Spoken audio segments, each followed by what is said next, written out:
question 7.4.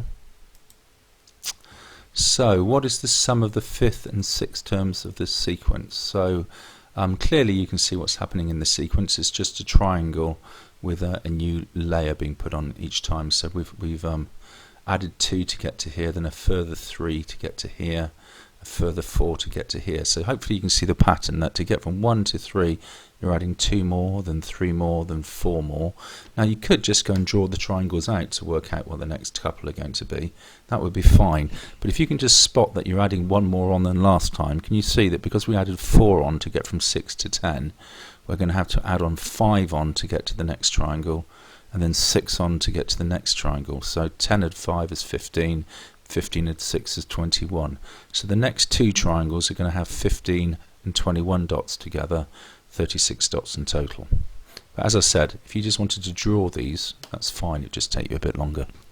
Alright, part B. What is the lowest common multiple of the fourth and fifth terms?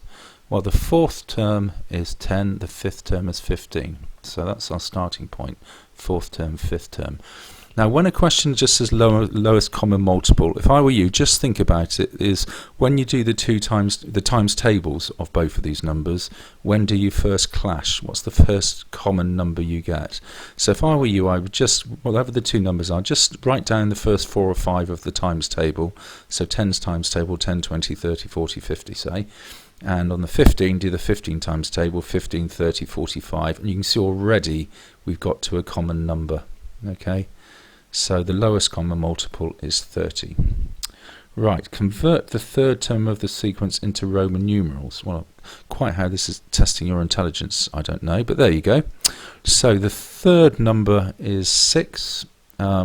Again, if you've come across this, great. If you haven't, you haven't. But this is a V is a 5.